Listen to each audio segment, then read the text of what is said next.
up, guys? Welcome to Sternfilm with Ben. My name is Ben, obviously, and I'm the host of this show.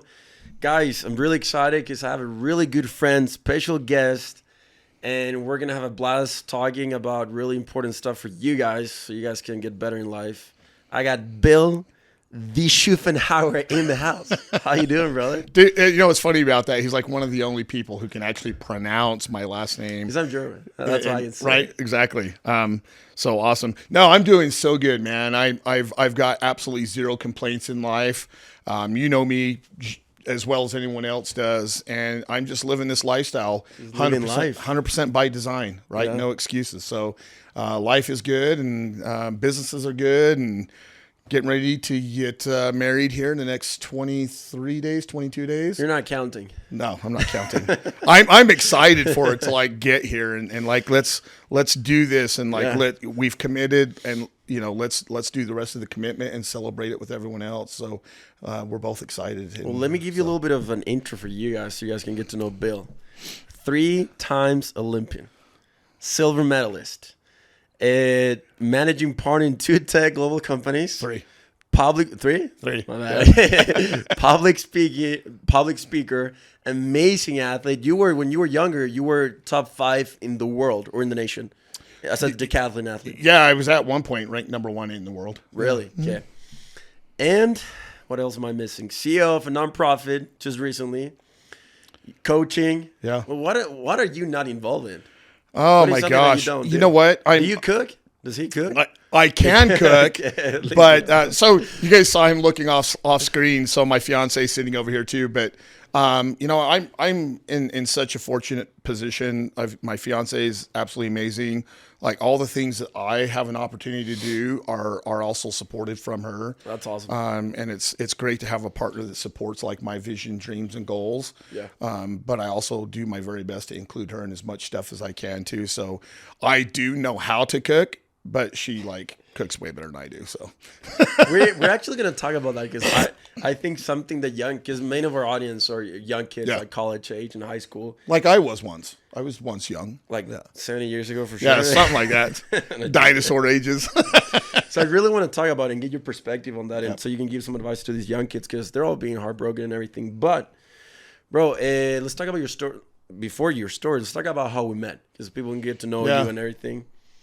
When did we meet? It was like a year ago? It was a little over a year ago because honestly, it just popped up not too long ago in my celebration of social media things like our anniversary. Hey, yeah, our anniversary, right? And it was a picture of me, you, and Dr. Lisa downtown. Actually, that picture I took downtown. So, yeah, I mean, the way I recall it, Lisa literally just reached out to me out of nowhere, and she's like, "Oh my gosh, I've got this guy." She said, "Kid."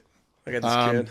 She's like, "I got this kid," and I am a kid. Totally reminds me, compared to me because I'm like 100, right? Almost your but she's like, "Hey, I've got this kid, and his story just really reminds me of like you." And I was like, "Okay, cool." And she's like, "No, he's like, you know, he works hard, no excuses. He's grinding. He's always creating, never creates an excuse, takes accountability, and just has this vision of what life should be. And you guys just need to meet." And so I had no like preface, I guess, if you will, of why we were meeting. Yeah. I just knew. I was like, cool, let's just connect with this guy. Dude, I was so nervous. I swear. And then until you met me, you're like, oh, like, yeah, he's a normal guy, right? Because, I mean, that was my first time that I was actually like working on my network and people and everything, and started associating myself with older people that were way more ahead of me in life. And I wanted to ask you a favor, which was the one at speaking at our event that we're doing with 20U.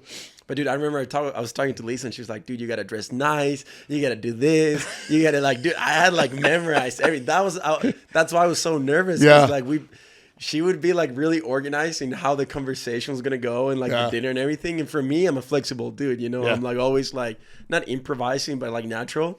So I don't know if you remember, but I was like wearing like a nice shirt, like the Right. shoes. Yeah. It was funny because I do remember that. And then I recall it more because like the more I got to know you, I was like, this guy doesn't dress up. Like he's so casual and No, I laid back. don't. And Maybe when I do like something for, like I Yeah. wear boots and stuff like jeans, but like I Right. don't usually dress well, up. I mean, and honestly, like I know you guys think that I dressed up for you today, but I really didn't. Like I came from a meeting, right? Or else I would be in jeans, my Converse shoes, and a Shorts. t-shirt. Like that's like the place I love to play in is being casual and comfortable in your own space. Yeah, Right. no, for sure. So No, I agree. And that's your thing that you're a big dude and everything. So I was like, damn, bro, like this dude can kill me with his bare hands. So it was intimidating. But once we started talking, and I remember we got like emotional because like Yeah. our stories was pretty similar. But then, well, Bill spoke at our event and it was amazing. It was our first event. So I really, dude, you were in the beginning of everything that we got going on right now, especially in my personal life. So you. So I don't know. It's been amazing. I don't know if you want to add something else. no, on I how mean, we you know met. what's it's interesting about that too. Like, I'm really big on reflection, at looking at like where my path started and like what are the decisions I made to get to where I am today, and in regards to exactly what you just talked about, right? Like the value that you see that I bring to you, what you're doing, and how much you appreciated what I did. And for me, I look at it like the same way. I'm like, I have an opportunity to like collaborate with you, and whether I'm mentoring you or partnering with you on something, right? It adds value to me and it helps me grow. Cause like you, like, you know, obviously the audience is going to get to know us both quite a bit. I'm always looking at ways to get better in my life every single agree. day. Not just right now, but you know, I'm going to invest my time and resources into myself, into people I work with. So maybe even, you know, it might be a year down the road, it might be 5 years down the road, but we're constantly on the grind, if you will. We're constantly sharpening the knife to be the very best that we can be, not only for ourselves, but even though that's first and foremost, but for the people within our network, right? You hear it all the time. Your net worth is your network, Dude, right? it's huge. 100%. Yeah. Right. And I never really understood that, like through the transition of life. You know, when I was an athlete, yeah, everyone I was around was high level athletes, right? We all had the same vision in mind of what we wanted to accomplish, and that was to be the very best athlete in the world, period. So when you have an opportunity to be a part of that, you know, you transition what I did, transition that into my business space, and now I'm having an opportunity to do the same thing. So I want to talk about that, dude, because something that I'm always preaching to the upcoming generation, it's build skills. Yeah. Become a quality person. Become a valuable person. And when you become that person, you start attracting who you are. Yeah. And that's something that I took to heart when I moved here, because I was like, I'm going to make something out of myself. And now I get to hang out with you, people that are way more successful than me, and like people that I want to be where they are in life, especially financially. And like, it's been amazing, but I wouldn't have been there or where I am today if I didn't become a valuable person, a quality person, or develop in the mental skills that I have right now. Yeah. Because a lot of people are like, oh, I'm going to hang out with people that are more successful. I'm like, no, but what are you bringing to the table? Right. Because for me, friendships and relationships, it's value exchange. Yeah. I add a value to your life. You add a value to me. If you're just going to be freaking just being like a parasite and with somebody else and stuff like that, it's not going to work out. Yeah. Especially with successful people and people who are winning, because it has to be a relationships that benefits both parties. Yeah. That's how I see it. Yeah. And for me, that's what friendships truly are. Yeah. Like a partnership, even like when you find a partner and everything. And that's a huge problem with these young kids. And before we jump into your story, I wanna touch on that a little bit, in the importance and the influence of your friends and how you can choose better friends and everything. Yeah. Because I mean, our audience is college age, high school kids. So you lived in a life back in the day that because of your circle, you were influenced to do bad things, or maybe get better as well in life. I think you've seen both extremes. Yeah. So what would you say or advise to these young kids when it comes to choosing friendships, partners, girlfriend, boyfriends, whatever, or just the people you hang out with? Yeah, I mean, you know, there's kind of two comments I wanted to make in regards to what we were just talking about too. You know, first, to kind of address that situation is, you know, making the gift that we've been given by you know, whether you identify with God or a higher power or whatever, we've been given this amazing gift of choice, right? So we can wake up every day and choose how successful we're going to be every single day. And success can look like a myriad of different things, right? But if you're choosing to get up every day and party and go out and drink and not be accountable for your own actions, a year down the road, 2 years down the road, 3 years down the road, when all these people that you thought were your friends no longer exist because it gets tiring, or at some point in time, you just can't do that your entire life. If you're a rock star, yeah, maybe you can, right? But then you're also building a false architecture of friends because they're not really friends. You know, and you see that with a lot of athletes and successful people that have money. When they build their architecture with false friends and that money runs out, or you fall on hard times, all of a sudden those people disappear, right? Yeah. And so, you know, one of my really good friends and one of my mentors is Dan Clark, and you may have seen Dan. He and I did a speaking thing last week for an event, but he's one of the top 10 motivational speakers. He's a contributing author for all the Suit for Your Soul books. He taught me a long time ago that we become the sum of the 7 people we spend out the most time with, right? So, you know, you think about it, when's the last time you saw a really successful crackhead, right? You don't, because their circle of people are other people that are doing the same thing that they're doing. So they constantly live in this vicious cycle of drug addiction, you know, financial disparity, all this stuff. But when you look at somebody, you know, like you, who surrounds yourself with successful people, people are willing to be 100% accountable for everything they do day in and day out. All those people, if they're not already successful, they're on a path to success. And you know what's funny, dude? Sorry to interrupt you, but I No, feel you're good. like in social media, because these phrase of like, you are the 5 people you surround yourself with, or the 7 people, like everybody's talking about it, but it's so true. Yeah. Like I'm at a point right now, dude, that, and I made this decision like a while ago, and I'm like, if you don't want to win, and if you don't have urgency in your life, don't hang out with me. Yeah. First of all, because you're going to make me feel stupid. Yep. Then I'm going to make you feel like you're not doing anything. And you're going to feel like you're like nothing. Because I'm like, dude, I'm doing so much. Yeah. Like, what are you doing? Right. Just hanging out with your friends, watching Instagram, TikTok. What the frick are you doing with your life? Especially these young kids. Yeah. Because like they're just there and it pisses me off. Yeah. But it pisses me off, but it comes from a place of love. Because like I see their potential. I see what they're capable of doing. And they're wasting their whole existence. Yeah. You know, like I want to win. And if you don't want to win, don't get out of here. Yeah. And like, I don't care if I have one friend. Like I'm cool with it. And don't talk about winning. Go out there and do it. Yeah. Right. And that's another thing that I really have a hard time with, especially now. There's too much talk out there. In the technology age, right? With the social media, is too many people are doing what we call a near win in life, right? They're just a near win. Near win? Near win. So near win is basically like you saying, hey, someday I want to be a CEO, but you're not doing the work to actually eventually achieve being a CEO. You're just talking play about business. It, right? They play right? winning. And just talking and just talking crap and never really taking any actions to achieve what they want to do. And, you know, a lot of times I run into people with what I do is, you know, one of the things I do in coaching that I have to really help them identify all their own excuses and all the BS that they continue to feed themselves and say, okay, you've been talking about, you know, doing this, whatever that may be for them, for a long time. Why are you still talking about it?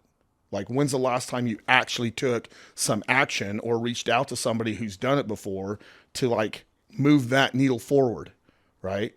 And we, again, in my space, one of my companies is called The Most Important Conversation. It's a global coaching and consulting firm. We work with 78 of the Fortune 100 companies worldwide.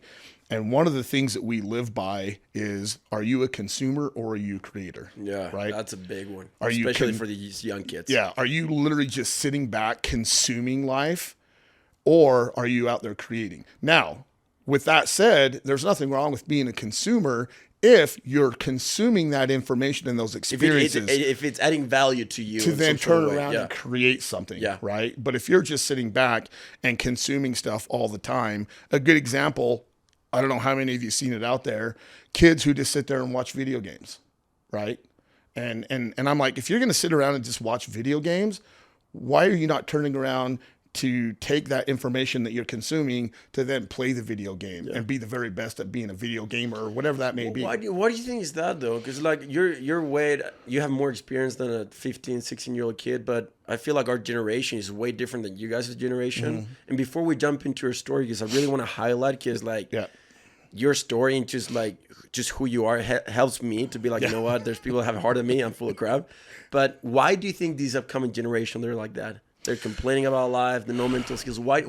What's at the root of the problem, in your opinion? Yeah, so my opinion, and you guys take it as you want. I truly believe, honestly, that there was a period of time where my generation like had to grind, right? You just couldn't get by with like talking about being successful. So we grinded a lot, as well as partially the generation a little bit ahead of me.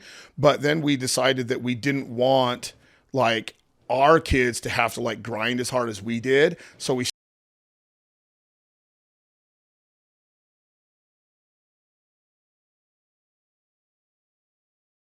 complaining that their parents won't buy them a cell phone. So do you think it comes from a problem from parents then on how they're educating their kids, or what? I think part of it does come from the parents, right? Like if you don't teach kids how to be accountable and work hard and have values in their life, and they just are grown up with the expectation, mom and dad's going to take care of it for me. If I have a hard time, I'll call my mom. If I need money, I'll call my dad, right? No, they're not having to actually work for it because their parents are handing it to them, 100%. Another thing that happened, and this is probably before you, somebody at some point in time in the sporting world, in the youth sporting world, thought it'd be a great idea to hand out everyone participation medals. Dude, that's so messed up, bro. I can't tell you, as someone who had to bust my tail to achieve winning first place or even being involved, now looking back and saying, oh, all these kids get a medal? So all of a sudden now you're giving everyone a medal for just showing up, right? And the kid who actually worked harder than you or worked harder than me doesn't actually get the notoriety he gets for working harder and being more disciplined and all that stuff. Everyone gets a medal, right? You go to a championship game, the losing team gets a medal. So that's the near win that they grow up with, and they continue to have that implemented into their life, and just thinking that somebody's going to hand them everything on a silver platter. And I think, dude, like, because I see it as a spiritual battle as well. Yeah. Because it's an intentional thing. And I truly believe that the devil, he knows the potential that the upcoming generation has. Absolutely. To be the next leaders, the next fathers, mothers, parents, the next creators, entrepreneurs, like literally everything. And because he knows the influence that all these upcoming generations they're going to have, he's going off on these kids, you know? Yeah. And I say kids, I'm not talking about like people my age and younger, you know? And that's why in my case, I'm so passionate about this young generation, because nobody's talking about it. You know, I see like what's going on with the education system, with this, like the government, like all this stuff, because it's an intentional thing. Yeah. Even with social media, I think technology is amazing, but the way technology is being used on these kids is just like, it has created this sense of entitlement that, oh, you deserve this, you deserve this. And I'm like, okay, yeah, kind of, but like, what value are you bringing to society? Yeah. What are you doing? Right. Instead of deserving, what have you earned in your life? Yeah. You know, so I feel like it's an intentional propaganda and these ideologies and mentality. And this upcoming generation, bro, they're being attacked with everything. Oh, 100%. You know, so I feel like that's why platforms like this, like what are you doing, what I'm doing, is so important, because like these are the next freaking politicians, next leaders, next fathers, and it's going to be a mess. Yeah. And I mean, honestly, and that was the reason that I accepted the position as a CEO of the foundation that we talked about, right? It deals directly with our youth and our next generation. Yeah. And when it's called Next Gen. Yeah, it's called Next Gen. And what I communicated when I had an opportunity to talk in front of our entire team, I said, you know, I hope you guys have some of the same beliefs that I do, but one of my beliefs is that our generation is 100% responsible for what happens and the direction of the generation coming up. Right? 100%. Right? As human beings, we're meant to serve one another, period. And if I'm not serving the next generation to be a better leader, a better person, a better parent, doctor, lawyer, whatever that may be, then I'm failing the next generation, because I had to grind a lot just like you. And if I don't go back and teach that and help other people understand you're doing a disservice. The value, then I'm doing a disservice, not only to me, but to everyone else. I feel like that you're like, with everything that God has given you, like the purpose of it is for you to inspire other people at the end of the day. Yeah. I mean, I have people ask me all the time, like, one of the stories I talk about all the time is my first speaking event was right after the 2002 Olympics. And I spoke at Verizon's corporate event in front of 5,000 executives. And at the end, one of the executives opens up and he says, "Hey, I hope I don't offend you, but I got to ask this question." And I said, "Yeah, go ahead." Are you single? Yeah. He's like, "Hey, how you going?" Right? He says, "Aren't you just so upset and disappointed at the lifestyle that your mom provided for you? And, all that crap and chaos and homelessness and drugs and all that stuff, aren't you just really mad at her?" And the reality is, the expectation of everyone in the crowd was waiting for me to say, "Yeah, I'm really mad." He has that in public? Oh, yeah, in front of 5,000 executives. And what seemed like forever, it was a bold question, but what seemed like forever on stage, I turned to him and I said, "You know what?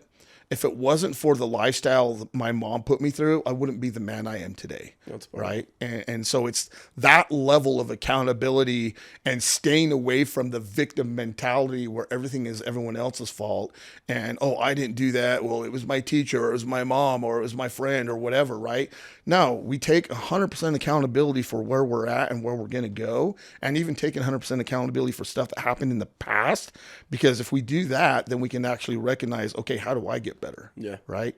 How do I serve someone else? And I never really understood the true value of being a servant until after I retired from the Olympics. And once I did that, like, my life has changed exponentially. It's so fulfilling. It's like, when you look at like what I've had an opportunity to do and create right now and what I'll continue to create on paper, most people will be like, "Oh my gosh, if I could just do one of those things, that'd be awesome." And people, will ask, like, why do you keep doing more? Like, because I've created this life by design, and it's based off of the world of service. And when I do that, the world, God, universal energy returns those favors to me and gives me the ability to have the capacity to do all these other things. Dude, I always say that, and that I'm so glad you brought it up. That's why I teach and preach purpose so much. Yeah. Because if you have a person, let's say you're God and you're looking down, and you have a dude that just wants to do good, wants to create companies to serve people with their products, their services, their programs, and he's so passionate about changing people's lives, in my mind, I'm like, God is going to give them everything, because he's going to be an instrument in his hands to do so much good. Yeah. That's why I know I'm going to win, because my heart is in the right place, which is people. Yeah. And everything that I try to do in my personal life is to solve a problem. Yeah. And money is just a byproduct of how many problems you solve and how many people you help. Yeah. Something else I wanted to talk about is that with the upcoming generation, like all these kids too, like they don't even know what true struggle is. And that's why I wanted to bring you, because like, and again, there's different struggles for sure, but there's always somebody that has it harder than you. For me, when I struggle, I always try to look out. Instead of turning inward, I always try to turn outward. Yeah. Because I'm like, you know what? There's somebody else struggling. I always try to help, because then I look at my life and I'm like, dude, I have it so good. Yeah. Could always be better. Yeah. But it could always be worse too. Yeah. And like problems for these young kids is like, oh, like I didn't get many likes in my picture, therefore I have depression, or friggin' my girlfriend broke up with me, or my friends didn't invite me to the party, and those are like the problems, Yeah. But I want to talk about the real stuff. The not being able to eat, like starving, like when you were a kid, like being in the streets, like eating from trash cans. Yeah. I want to show these kids, like, hey, bro, yeah, you might have it hard, but I can guarantee you, with your same experience, there's people, thousands of people that have had it way harder than you that still made something out of themselves. Absolutely. So you're full of crap. Yeah, I'm so full of crap. That's a good question. Yeah, absolutely. But let's jump in your story so people can get to know what happened when you were a kid. Yeah. as we get into that too, what I want everyone out there to like think about too, as we talk about this, you know, specifically with some of the things you talked about, like, oh, I don't have enough likes, or I didn't get invited to that party, or whatever. My parents didn't buy me that phone. Is the reality is, what value does that actually even bring to your life? That's true. If I get, you know what, I get people telling me all the time, you need to have more likes on your Instagram, because I used to have, you know, I don't know, only like 10,000, and I'm now down to like 8,000. I don't care, because it brings no value to who I am as a human being, right? And so like, just think. I always like to invite people to think with the end in mind, right? What is it that you want to do, and how are you going to get there, and what does it look like, and what do you need to do in between there and there, right? Because, you know, likes on Instagram or TikTok is not going to do much of anything for you, because at the end of the day, you still have to go out there, right? And, you know, we talked earlier about, you know, Satan, and he's such an opportunist, right? He's an opportunist. Smart dude. He's smart dude. And literally, social media is like his number one platform, because there's so many opportunities for him to step in and influence people that don't even know it, right? So yeah, anyway, so I'll stop with that. But, you know, talking about how I grew up, and talking about like real hard times, as Benja was talking about, you know, I was born into a world of chaos. You know, my mom was a drug addict. She was a prostitute, lived on and off the streets here locally in Salt Lake City up until the age of like 7th grade, 17 different foster homes, was doing drugs and alcohol from the time I was 2, with my family. Gangs. You always saw the drugs and everything in your house? Oh yeah, all the time. Yeah, I'd watch my parents like shoot up meth all the time, and really? you know, just absolute, like, you know, you take some of those shows that you might see out there of, you know, kids in the worst situations. Like, that was my situation. Do you remember a lot when you were a kid? Because I feel like with like hard stuff, like sometimes your brain tries to like block those things, or tries not to remember. But do you remember a lot when you were a kid? Yeah, so I actually do remember the majority of the really hard times. But what I like to explain to people, you know, we talk about failure and how people are like, oh, I failed, blah blah blah. Those are experiences that have really helped me grow into the person I am today. Right? We're taking a time out because Ben's just looking at the computer. Is it running? Oh, I'm always like, it's a podcast. We can do what we want. We're good. We can edit everything later. So Yeah. Sorry. But, you know, all those experiences I had with, you know, being robbed at gunpoint. I had one of my friends, and these are all like elementary and earlier, so that you guys all have elementary. How old were you? I don't know, throughout all my elementary school years. I don't even know what elementary, like, is that elementary like, from because like, in Chile it's just one place. You go from like for like 14 years you're there.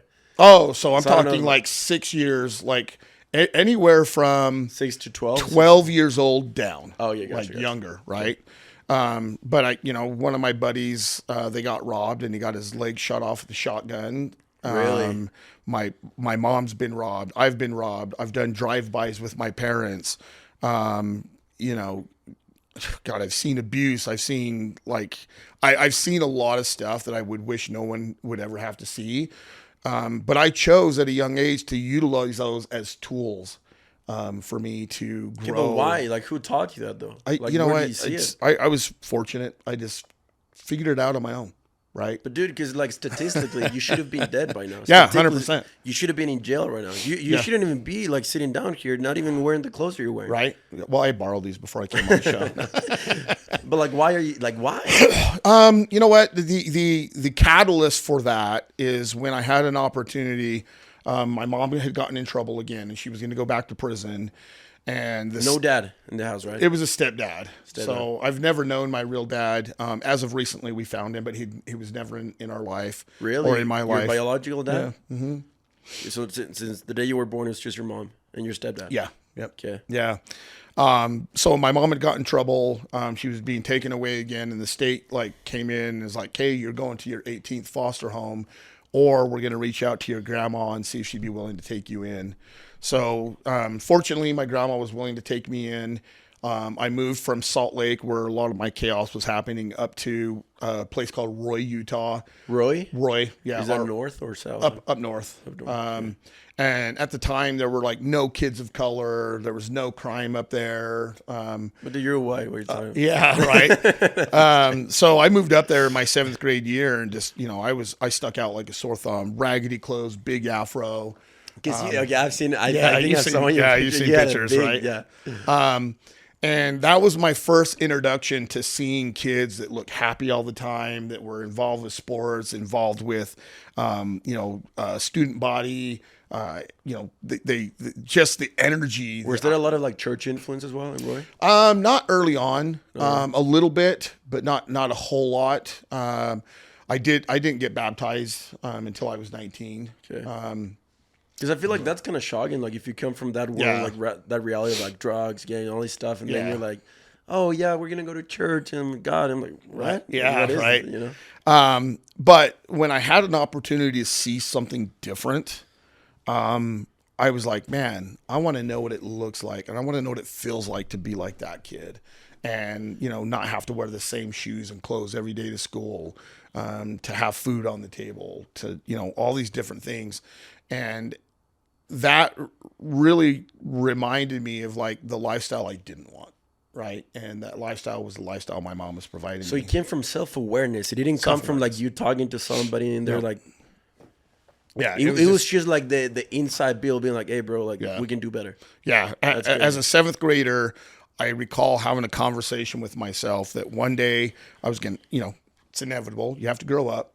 And one day I was going to want to have a family of my own. And I didn't want my kids to be exposed or have to experience the same lifestyle I did as a kid. And so, with being a great street kid and always getting in trouble and running from the cops and all that stuff, that's how I got into sports. And I was like, well, I'm good at doing this, running from cops and jumping fences, so I could probably be good at sports, right? So sports was the first initial thing that saved like my life in reality. That's awesome. But it gave me the first experience of team sports, camaraderie, discipline, goal setting, mindset. You have coaches now and coaches and stuff, right? And surrounding yourself with like-minded people. And when I tried out for track and field, I got kicked off my first year because I was mouthing off to the coaches. Did you trash talk a lot? Were you like really rebellious when you were a kid? Oh man, yeah, I was. If you brought my family in here and asked them, like they'd be like, "You are like so." Yeah, like a big mouth temper. Yeah, just so mean and aggressive and angry and hatred. Because you're like a teddy bear now, right? Yeah. Well, I realized like that those actions and those emotions don't serve me. They're not. Right? They don't serve you at all. What good does it do to be mad and pissed off at the world all the time? It does nothing. Right. Yeah. Let me just talk about one principle in your story, because there's a lot of value in here and in what you're talking about. I would say like the first thing that these young kids can do, if you're in a situation like that with the influence and everything, is change your environment. 100%. Just moving around helps you a lot. And for me, I mean, I moved to another country and that helped me a lot. Changing your friend group, moving to another place, a city or something, just changing the energy around you, the vibration, the frequency, the people, the thoughts, the topics of conversations. I think that's a huge starter. Yeah. Well, and the thing is, like, what we also need to understand is like a lot of times kids at that age they're so, the ability to be influenced by the people around them is so high. Yeah. Right. Yeah. And they're always getting involved with stuff because they want to be accepted. Right. So, but what I would encourage you is like, take a look at that situation and be like, okay, is this something I want to do a year from now? Is this something I want to do 10 years from now? Or even better yet, how many successful partiers do you know? How many successful people who are involved with doing drugs and all that stuff that right?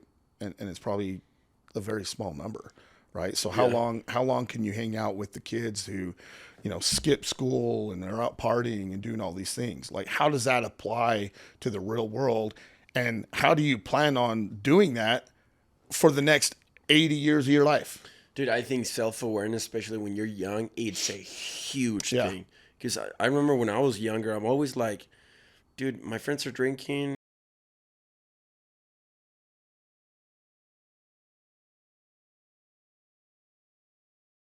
Where do I want to be in 5, 10 years? I mean, kind of like you said, the same self-awareness, self-talk that you were having in elementary. Do I want this for my future family? Right. I think that's a huge starting point as well. And you know, obviously not everyone can be that self-aware. It's a skill that they can But you practice. can build, you can create, it's a skill. Yeah, 100%, right? And you know, and I experience the same thing too. I have conversations with myself all the time. You know, it is what it is at my level. You know, I'm involved with a lot of really high level meetings. I go to a lot of really high level events, and they always have alcohol and potential parties after the fact.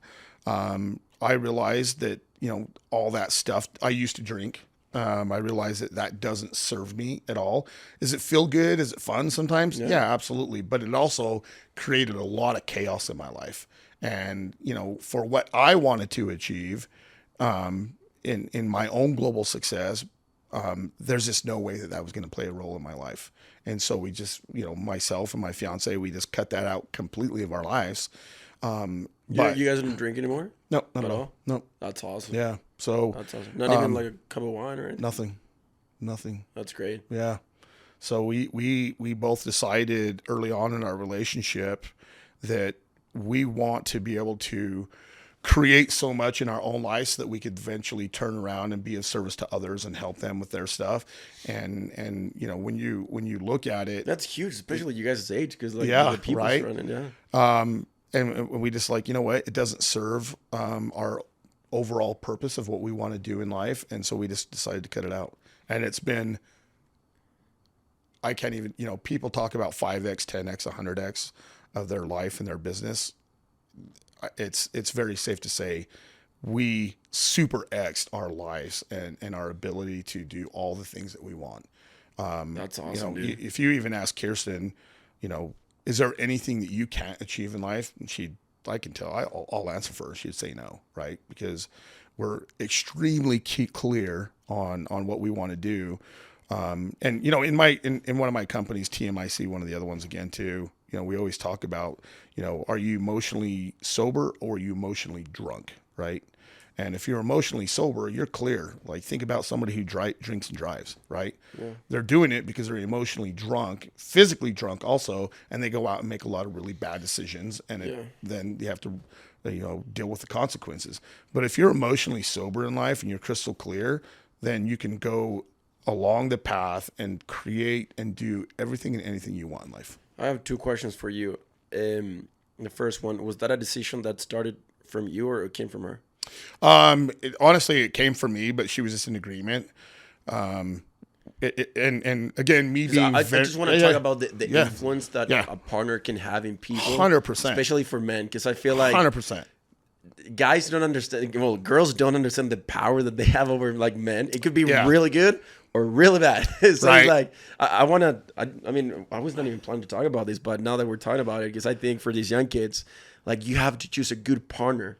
That can help you and support you, and you guys can win together. So that's why I want to talk about this. I could tell you that now having Kirsten as my partner, and in the next 23 days, my wife, it was like shocking. You have a little sister? To be 23-year-old sister. It was shocking that, you know, to be self-aware enough to realize all the mistakes that I was making with partners in the past, that, you know, I would always choose partners that were similar to like my mom. Always partied, was always fun. I feel like as guys, that's what we do. Like we try to find somebody as our moms. Yeah. And girls, they're trying to find somebody as their dads or something. Right. And so when I really started getting granular with like my life, my lifestyle, my businesses, and what I wanted to do, I was like, it's not going to work. And don't get me wrong, Kirsten and I both love to have fun. How'd you guys meet? It's a whole nother story, but it was like partially on the dating app that both of us didn't want to be on. Which one? Yeah, Bumble. Bumble. Yeah. Okay. We want a sponsorship for that Bumble now as well. Okay, I just want to know. I know it's kind of like off topic, but what was your pickup line? It wasn't my pickup line, actually. Surprisingly enough, like. I feel like the best girls are the ones that take initiative. That's why I'm like super She excited did. when they take initiative and stuff. She took initiative, but she was extremely respectful about it too, right? She's like, "Hey, what's up, cutie?" Yeah. Kind of hot. And, you know, it is what it is, right? Like, I think so many times that we get into relationships, we get into it for the wrong reason. Oh, he's attractive right now and he's nice right now and he's fun to hang out with and vice versa, whatever. And we had the same thing too, but we also matched on another level that I didn't realize I could match with somebody on. What was the main thing that attracted you about her? She was just like down to earth. There was, and again, being very transparent, like I've been in a relationship with a lot of people who have not done their own work they haven't worked on themselves. They're carrying a lot of baggage from past situations, past experiences that negatively affect and impact their own lives. And then that carries on. They maybe talk about it, but they don't have the results or the fruits or the habits or the skills or anything. Yeah. I mean, they might, but they're not utilizing it. They're not putting it into practice. Right. And, you know, it is what it is. Kirsten has some crazy baggage from the past where she could utilize that as an excuse to be a very volatile, mad, you know, victim mentality, blame the world for everything. And she's not. She takes accountability for everything that's happened in her life. I'm gonna have to have you on the podcast too. I don't know much about your story. I will be like, and she literally accepts me for exactly who I am, and you know, calls me out on my BS when it's necessary, and is just.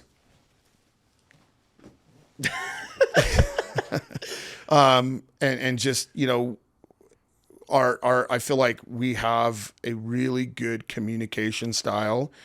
And funny enough, here's this kind of one really of our, honest one. What's that? Really honest. 100% honest. Yeah. Okay.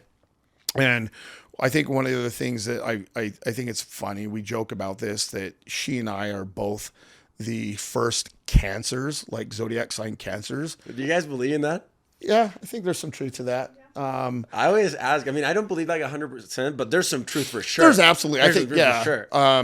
But you know, we're both cancers, and cancer sort of like in the medical field. Is she? She's medical field. Yeah. Every cancer that I met, they're always like a nurse or something, right? And they're really good at taking care of people. Yeah. No, she's amazing.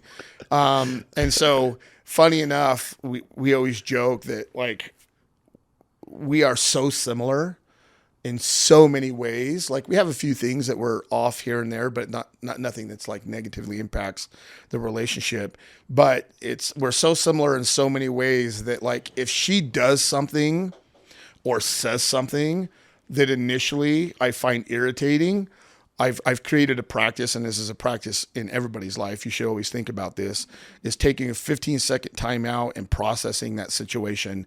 And when I do that, I'm like, she's so alike me that what she's doing that's annoying me is exactly what I would be doing. So I just need to like pull it back. Right. And so, cool. and don't get me wrong. I'm not perfect at it.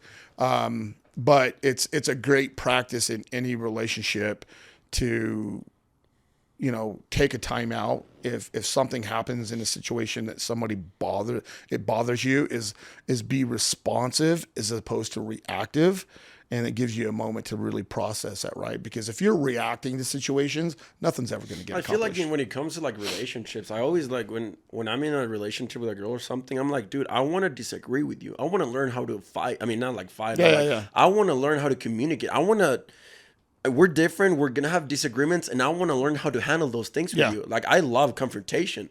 Because, I mean, if you don't know how to get better when it gets hard or when you guys disagree, like, what's the point of life? Yeah. Like, it's easy to, like, agree when you have, like, common stuff or whatever and when things are good. But I want to get good when we're, like, disagreements and all this stuff. I want to learn how to do it. Right. But one of the things that, like, I think we would be beneficial to clarify is there's good confrontation and then there's bad confrontation. Yeah, I'm not saying that I'm going to, like, lose my temper or anything. But in a good way. Right. That's but what it's, you know, obviously one of the things that Kirsten and I also did when we first met is put everything on the table. Like the good, the bad, the ugly. Dude, that's something we didn't hide a single thing. Yeah. And we just literally threw it out there. And we did that with the respect of one another to say, hey, here's 100% me. Now it's your choice if you want to go ahead and decide to pursue this. Bro, right? that's something that pisses me off of my generation and just younger. And that's something I'm just really jealous of, like, you guys' generation. Because I'm just like, I just keep it real. Like, it's so hard right now for young kids to discern from a good guy and a bad guy, or a good girl and a bad girl. Because, like, bro, like, I've met people that seem really cool, and like 4 months down the road, they end up like being a dick. And I'm like, bro, like, just keep it real. Like, why do you have to fake it? Like, every time, even I go out with a girl, I'm like, dude, I'll show you my weaknesses, my flaws, and my strengths and my good things. Yeah. Take it or leave it. I don't care. Like, this is who I am. I'm not going to fake it. I'm like this cool dude. No. I'll just keep it real. And I know it sounds intimidating, and sometimes it is intimidating for girls. But I'm like, dude, I don't want to waste time. I don't want to waste money. I don't want to waste your energy. Like, this is who I am. Like, right. Just keep it real. Well, just show me right now. You know, I almost compare it to, like, you know, going into business, right? Are you going to go into a business knowing that business has a lot of issues? Probably not. Now, if you do decide to go into business with that business, knowing they have a lot of flaws, but they're things that you could work through, okay, cool, right? Yeah. But if you go into business and the business seems great, and then 4 months down the road, it's all hell and chaos, right? Now that you're tied into it, like, how do you get out of that? And so, I mean, I have a lot of clients that we talk a lot about their relationships, because I see them going from one thing to the next, to the next, to the next, without taking accountability for the role they played in that relationship, right? And then how do you do something different, because what you did before wasn't working?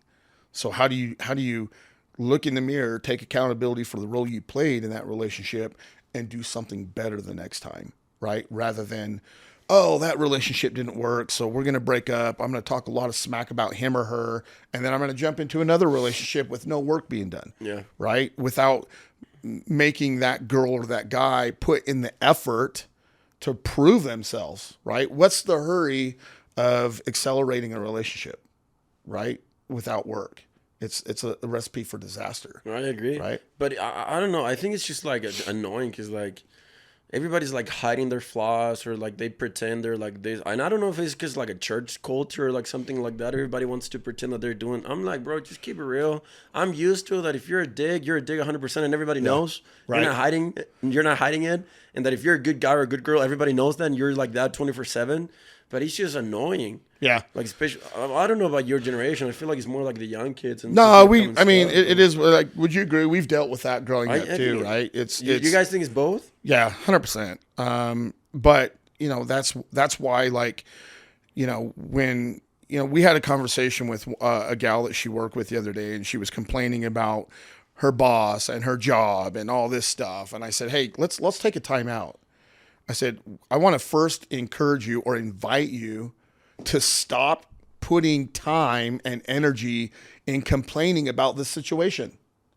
She's like, well, I'm like, no, well, why are you putting time and energy in complaining about something that doesn't serve you? Yeah. I said, you bring more of it. Just change it. Yeah. Just change it. Right. And it's funny, because so many people, you know, gossip and talking smack about someone else, and complaining and whining about everyone else. Like, no, take care of yourself first and foremost, and everything else will fall in place. Dude, that's so true. I always say that 99% of the problems in society can be fixed if people would just like raise their own personal standards and do the self work. You would fix like everything that's going on in society. If you start within yourself. Yeah. I can tell you, like, the architecture of the people that are a part of my architecture, both personally and in business, and my even in my clients too, right? I say even my clients, because they're actually putting the effort in to do the work, right? But if you look at my architecture of the people that are within my space, I've got nobody who talks about excuses. I've got everyone who takes accountability for all their actions, and they're willing to put the work forward, right? Yeah. So at the end of the day, that started with you, because now you're able to attract that into your life, right? Yeah. So if something happens in my life, I'm 100% accountable for that. And I've got no one else to turn to except the guy right here that I'm looking at in the mirror. Dude, there's so much truth to what you're saying. And you always say this phrase that instead of living a life by default, now you live a life by design. And that's something that, because I've been learning more about just like law of attraction, manifestation, energy. And I jumped like full throttle into this thing because I realized that God created all of this, and that's how the universe works, and just everything. And something that I always preach is that people don't understand that if God is a creator and we're created at his own image, what does that say about us? That we can create our own life too. 100%. You know, like, and you're the perfect example of it, because like you could have said, oh, dude, I'm messed up. My family's messed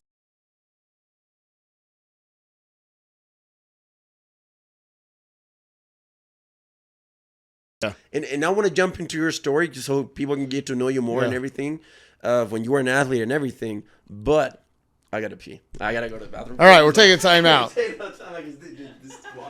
me pause the camera real quick. Oh, you can just keep it rolling, and then you just cut it out later. Dude, I mean, just drinking a lot of caffeine and water. Don't lose the point, though. Remember where we are. I love just listening to this. Right? Yeah. I was trying to think of the quote that I just pulled up. That's oh yeah, the one that I talk about. Maybe and maybe you'll listen to this later, Benja. When we are able to harness the power of negativity, then we can actually create ultimate positivity out of that. I'd have to look. It's, No, that's about right. That yeah, sounds right. something like that. But Controlling the negativity and it's not in my phone either. But taking the energy that you'd normally put to negativity. right. Yes. My kerchief. What's that? Oh, it's awesome.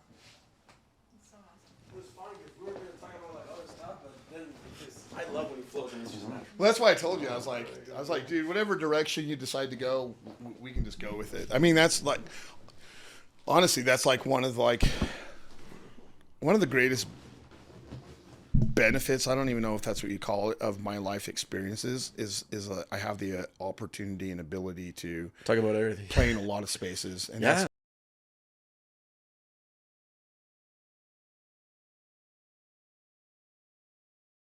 so many things. I've technically failed at so many things, but through those failures, I utilize those as learning experiences to then create success out of that. Dude, I feel the same way. I feel like a lot of people are just good at one thing. Either they just make a lot of money, or they're just fit, or they're just believe in God, or they're just mentally tough. In my life, part of my purpose is I want to win in everything. Yeah. I want to be a great dad, great husband, great leader in the church, great like mentally, physically, be loaded financially. Right. Because then I'm a better instrument in God's hands, and I can help people in every single area. Right. And that's one of the things that I value in you so much is your ability, desire to create at such a high level, but also be willing to be vulnerable enough to turn to someone like me and say, hey, this is what I'm trying to do. Guide me and help me so I don't make all the same mistakes that you did. And then turn around. I mean, I'm not stupid. I'm going to learn from people. Right. You Right. know? But Like, that's what so many people, have that mentality like, oh, I'll figure it out myself. And I've been there too. I've been that guy like, oh, I'll figure it out myself. And I can tell you, very rarely, and I say extremely rarely, does that ever work out, right? Why should I try and figure out something that hundreds, if not thousands of people have done before me and learn from that to then grow and then create even more to then turn around and give it back to someone else like you? Oh, wait, for Aiden, we're not recording yet. We're just having a conversation, so don't include this part in the podcast. Yeah, He's or on if you the- cut it, or you if can. you can cut it, Yeah, but whatever you want. I mean, dude, when I think about like where I am in life right now and everything that I'm doing, like, it's because I'm like a sponge. I'm always absorbing from people and learning. And I'm pretty good at like learning one thing, I apply it right away. Right. And I'm like, got it. I need more. One life gives to me, I apply it. I'm like, thank you. I want more. Yeah. I want more and more and more and more. But I'm going to apply every single thing that I'm learning. And that's the difference. Like, you avoid 100% that near win feeling, right? And we might as well just start keeping this recording. Okay, wait. So, Let me do it. Okay, before we jump into your story and everything, I went to the bathroom because I needed a break. I drink a lot of water. But we're just talking about... What are we talking about? we can just pick it up anywhere. We're just talking about how to get... I mean, Bill was saying that he appreciates me like just asking questions and just absorbing. Yeah. And that's one thing you guys can do. It's just like learn from people, dude. I'm not a smart dude, but I know I can learn a lot. And as I was saying, like I feel like part of my life and my progress because I feel like I'm like a sponge and I'm always absorbing from people, learning on my own. There's things that you got to learn on your own for sure. Yeah, 100%. But you don't have to learn anything on your own. Like you can learn from a lot of people, dude. I read a bunch of books every single day, and I'm always surrounding myself with people asking questions and applying right away. Yeah. And I'm always like, God, give me this line. I apply it. I'm grateful. I want more, and I'm always more. Yeah. I want more. And that's more. And that's such a key to like finding success is the willingness of that individual, in your case, you, to want to consume information and experiences to create, right? And just avoid that near win victim mentality. You know, I recall like before I did my work, because there was obviously, and if we get into it, great. You know, when I retired, I went through a really bad transition, and, you know, you'd always have people that were like me now in that place of just saying, you know, hey, you know, just do this and try this and do that and, you know, be of service and it'll change your life. And I was like, in my head, I'm like, how is me being of service going to change my life? Yeah. Right. So I didn't buy into all the stuff we're talking about right away. And I had to get to the bottom of the barrel, literally underneath the barrel, before I was like, okay, I only have one option now, and that's to be of service to others and see if this works. Yeah. And when I did that, well, I'm in the position I'm in now, right? And you know what's interesting? I feel like for me, it comes from a place, it comes from many places, like this mentality that I want to get better. I know my purpose, what God wants for me and everything, but it also comes from a place of, I'm like lack of patience. I don't have patience at all. What people do in 10 years, I want to do it in 2. Yeah. When most people do it in their 40s and 50s, I want to do it in my 20s. Yeah. So it's like, I just want to learn as much as I can apply, and because I want to move faster, because I've realized that I don't have time and there's urgency for me to do it. And plus, I want to show these kids that they can do it with their 20s. Yep. Like you can drive every car you want when you're 20, or like private planes. Like I want that lifestyle in my 20s. Well, and that's so it comes from a lack of patience too, because I'm not a patience person at all. And that's totally fine, know? Because you know yourself well enough and know how to manage that. And not everyone's going to be like you, right? But everyone can also still achieve like you, and some might take a little bit longer. Sure. You and I have the same mentality like that. You know, when I retired from sports, I was like, okay, I want to, you know, own some companies, and I want to be, you know, I want to be of service, and I want to be philanthropic, and I want to have like the bank account, and I want to have also the things. But at the foundation of who I am, I still want to be a good person. Oh, 100%. First and foremost, right? And, you know, I look at my time post Olympics as kind of like even though I did college, it was still my college.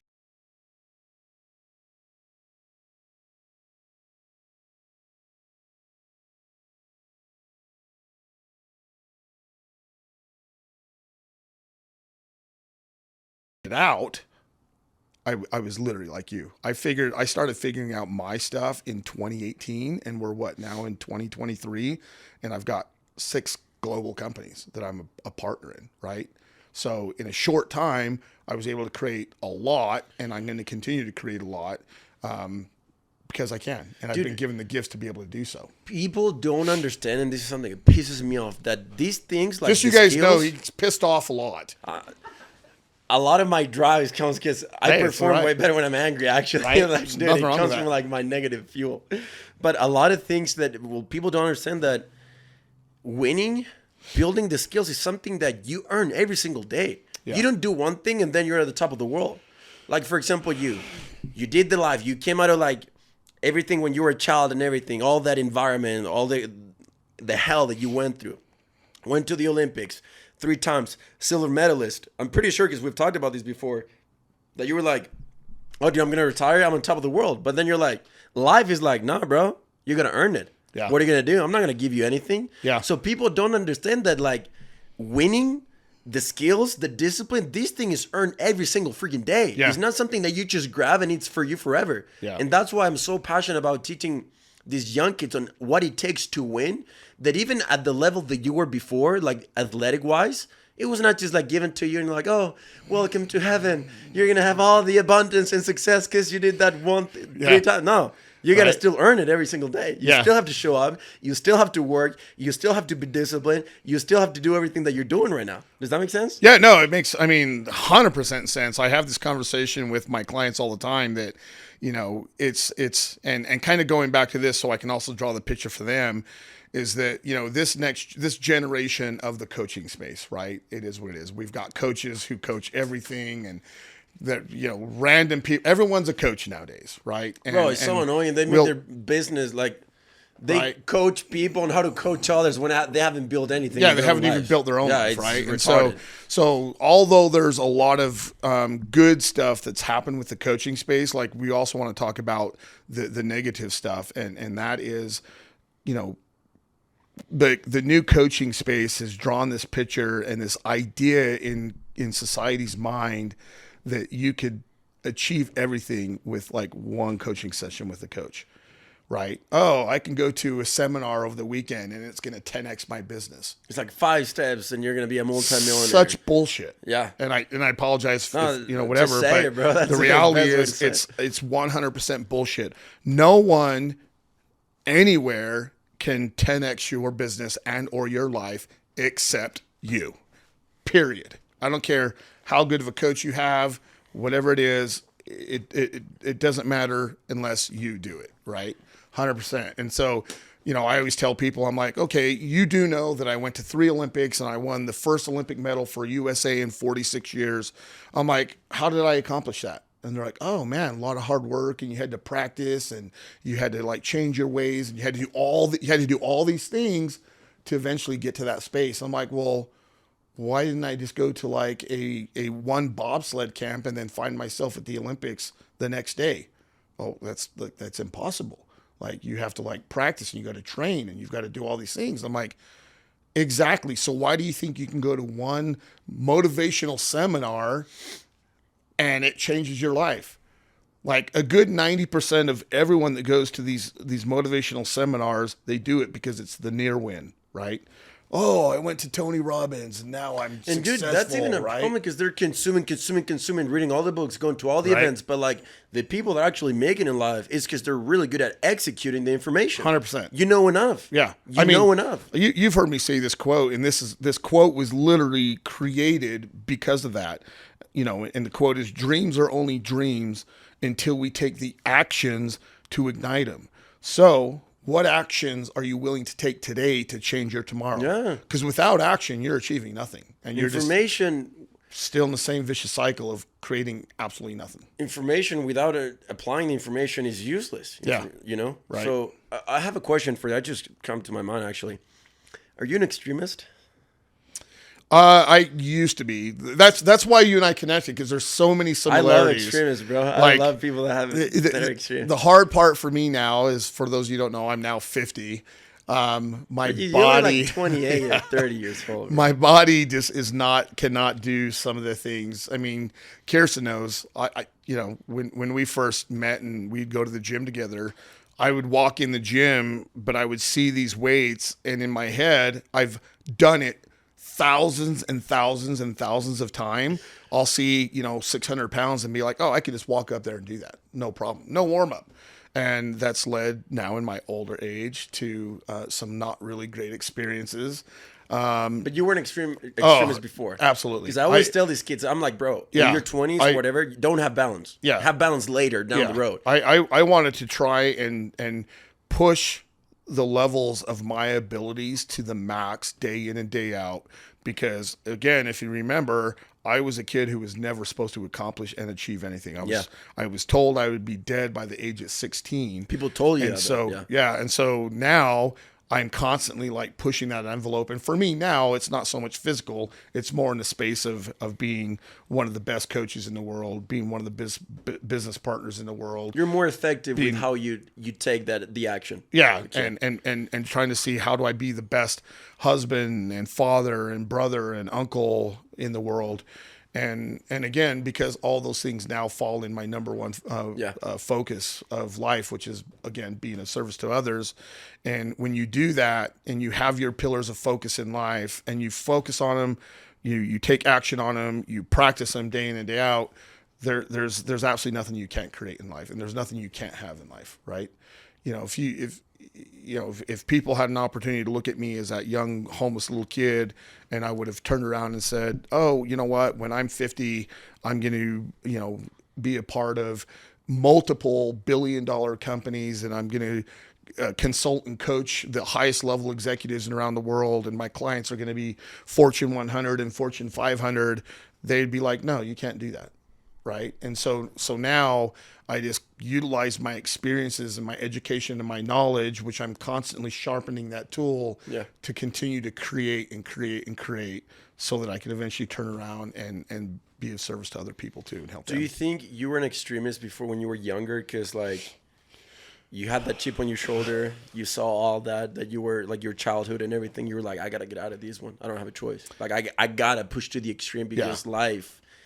I mean, that you don't have anything else. I was an extremist as a homeless kid, right? I was doing the craziest stuff I could possibly do with like no concern of like how it impacted my own life. But do you think that's taught, or like people can build that? Because that's something I struggle. I don't know. Yeah, I think there's kind of a combination of both. I think once a person or a human being truly understands who they are, and they understand their values and their integrity and their alignment, they can then start to build into being that extremist that is defined for them, right? Like you being extremist That's a great point. You being extremist is different than my being extremist now, and it might be different than Kirsten's, right? So it's all defining what works well for you, not necessarily everyone else in society. Because if we live by what we think society is going to expect of us or want from us, then we're not living our own life. That's so true. And this is something I'm always preaching with, like, purpose. Again, bringing it back. Yeah. There's this mentality when like young people is like, you gotta grind, and work. But think about this: if you grind something long enough, what happens? Turns into dust. Yep. Have you ever seen an ice sculpture? Like when they're like, how do you say, like grinding the unnecessary parts? Sculpt them. Yeah. What they're doing is they're grinding, taking the unnecessary parts with a purpose, because they have a vision in mind. Yeah. That's why I'm always like, like you got to work and everything. But like, if you're just working just for the sake of working and getting all hyped, like, oh yeah, let's go. But like, then you're like, where do I go? Like, it doesn't really matter. So like, if you have a foundation, you know who you are, you know what God expects for you, you know what you want to accomplish in the next 10, 15, 20 years, you have a vision for your life. Now it makes easier the work, is you're working with a purpose. You're working with a vision in mind. Now you have a GPS that I got to do X, Y, and Z because I know where I'm going in life. Because a lot of these young kids, they're the grind mentality or the working mentality. I'm going to be an extreme and do all this crazy stuff. But then you sit down with them and talk to them. I've sat down with a lot of them. Oh, yeah. You're like, why do you do what you do? Oh, because like you got to grind. Okay, why? Yeah. Because you got to make money. Okay, why do you want to make money? Yeah. There's not a foundation. There's not a purpose behind. So I truly agree with what you're saying, that when you have that purpose, everything just, you have a reason why you do what you do. Yeah. And a lot of young kids, especially the upcoming generation, they lack that. Yeah. Because they do all the work without knowing why they're doing it. Yeah, I had a client before we walked in here. She's younger. And we're talking about her marketing plan, right, for her business. And I said, okay, what's probably the number one thing that you need to do to, increase your business and so on and so on. And she's like, I got to be out there. I was like, well, what does that mean? She said, I got to be out there. I got to be out there. I said, well, what does that mean? She's like, well, I got to be visible to other people. I was like, well, what does that look like and what people, right? And you start really asking the why, getting the why and getting really granular. And most people don't know why. They don't have a true why, and they don't know the foundation of why they're doing what they're doing, right? And so when you help people understand what their why is, in some cases, they're like, okay, I'm not even really doing what I want to do. This is not my purpose. You got to start with the end in mind. 100%. Yeah. Right? You got to start with the end in mind. And then, I mean, it is what it is. People see it all the time that, they're like, success is not this thing. It's like this. And it is. It is chaotic, right? But if you are self-aware enough, right, and you have a purpose, you're able to navigate those chaotic waters to get to where you want to be.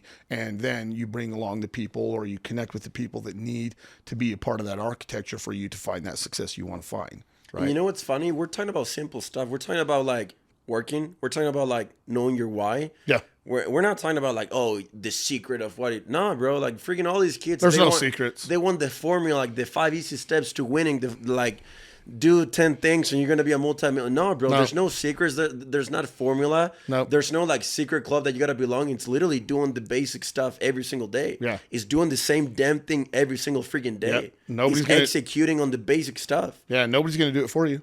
And like I think part of that is because there's so much information out there. There's so many coaches that teach you how to coach and build a Oh my business on how to gosh. get coached by people. You know, it's it's just a mess. I'm going to say it. It pisses me off. Okay, right? now you're pissed off. As somebody who's literally been there, done it, been through it multiple times, failed, learned, created success, failed again, you know, and have just really been through that situation so many times for someone who like goes and reads a book and now they're an expert and now they're telling everyone else. And I've told other coaches, I'm like, you know, tell me your experiences when it comes to dealing with very sensitive situations that people deal with on a daily basis, whether it's in their personal life or their work. Oh, I've never dealt with that. So how are you going to go teach that? How the frig are you going to teach it? Well, Yeah. the book says Brene Brown book, and no offense to Brene Brown, she's great. But when somebody's just consuming and then they go out and try and be the expert, I'm like, what are you going to do when one of your clients comes to you with a very, very difficult situation you've never even experienced? How's that going to work for you? Oh, well, maybe I'll just refer them to like read the book. No, it's not how it works. That's not what coaching, if you look at like the definition of coaching, the foundation of coaching, right? That coach has been there and experienced that stuff. But you're teaching from your freaking you're teaching from 100%. heart, dude. 100%. Dude, it's so annoying, bro.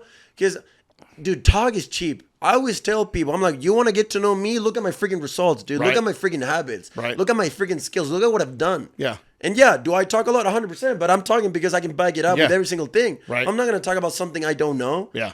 There's no way. That's why I'm not giving financial advice because I'm not driving a freaking Lamborghini yet. Yet. But when I do, I'm going to tell you how to build a business. Well, you know what's funny about You know, that but- too? Like one of the things I want to make everyone out there aware is like my belief in you and what you're doing so much.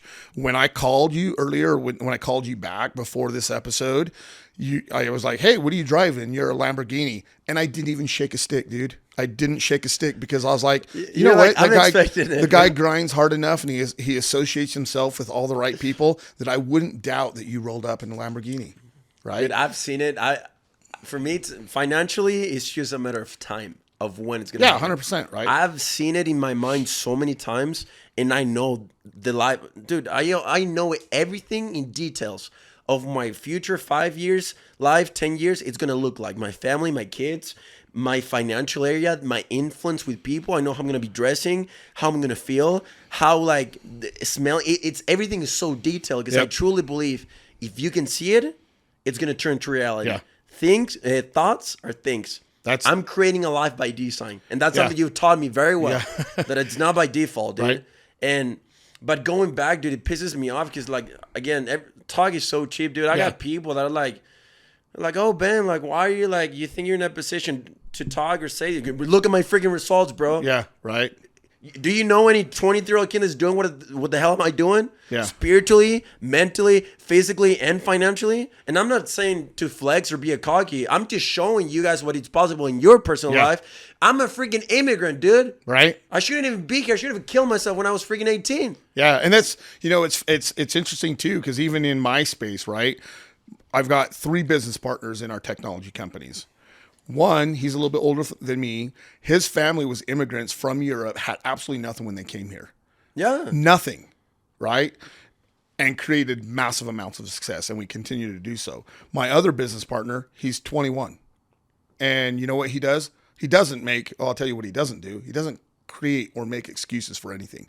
Takes 100% accountability. We had a situation last week. I was on the phone with him, and I turned to Kirsten after I got off the phone with him, and I was like, "Man, that was literally the top leadership type of practice and behavior that you would see at the highest level, and it came from this 21-year-old kid, right?" And so, what I always like to tell people is that what are you excited about? What do you, who do you look up to? Is it an athlete? Is it a business person? What is that?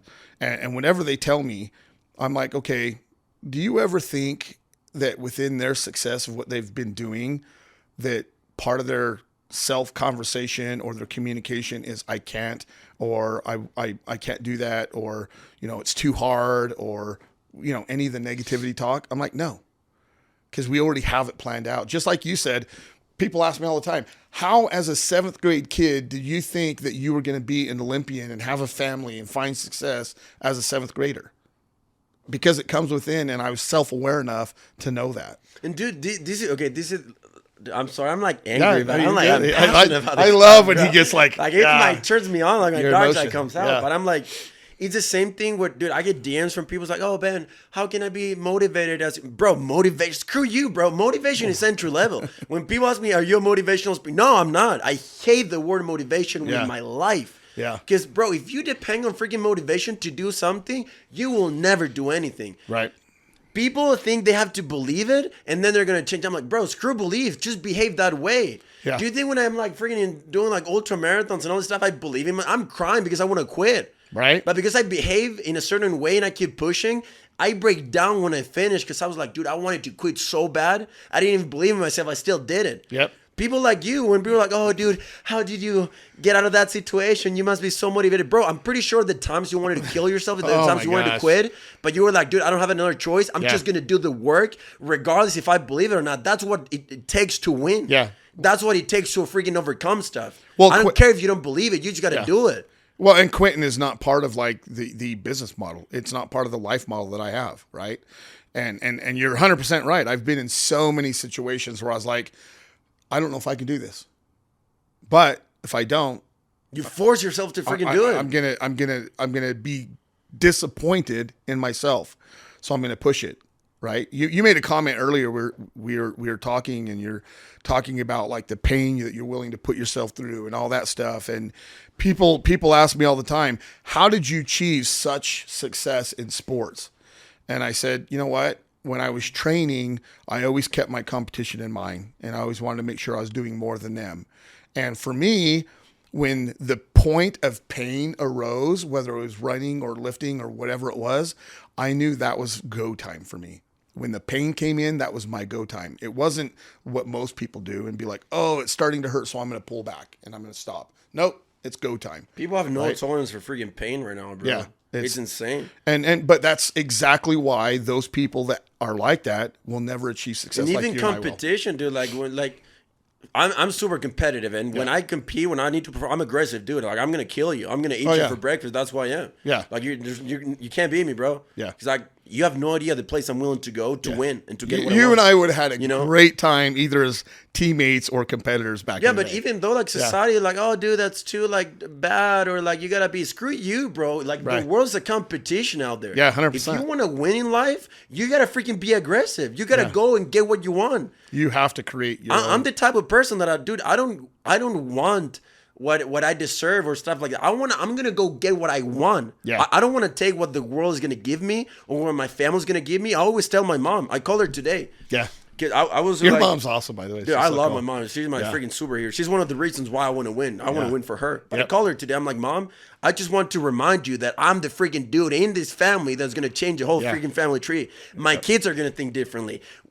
Petch, which is I took my mom's last name. I'm like, bro, people are gonna know our damn last name. Yeah. People are gonna know Ben Petch, and people are gonna tell you, "Are you Ben's mom?" Holy crap! And at some point, people are gonna tell me, "Is Inge your freaking mom?" Yeah. That's the type of life I want to build. I'm like, Mom, with me, everything changes. We're gonna think differently. We're gonna dress differently. We're gonna speak differently. We're gonna imagine and create in a different way. Our family is gonna be respected. For my kids, it changes everything. Yeah. I'm the dude in my freaking family that changed the family tree. Yeah.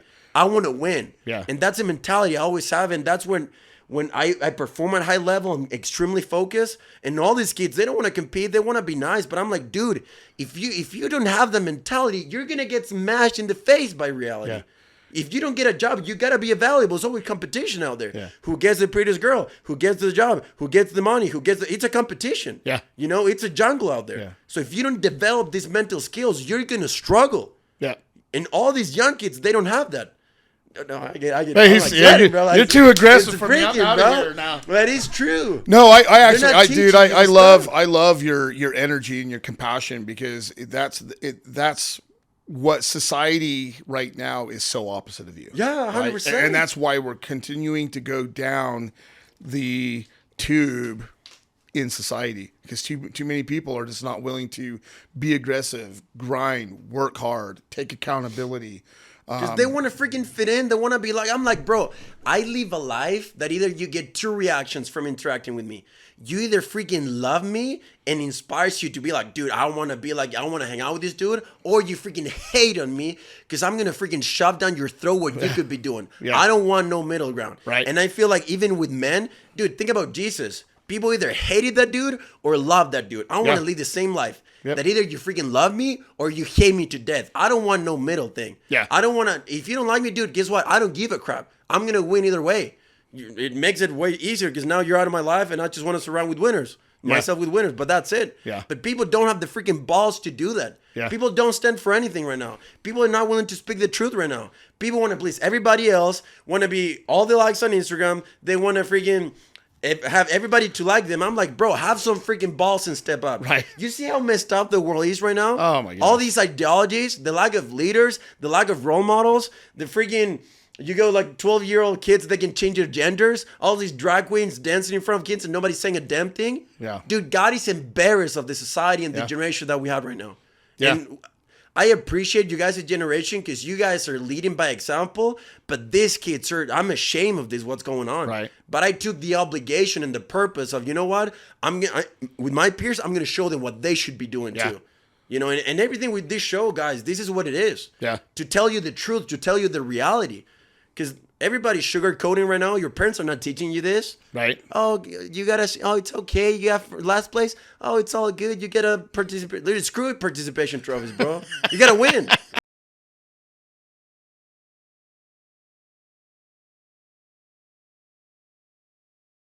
You're super right, man. And We used to conquer countries, bro. Right. We used to kill for a living, hunt for families.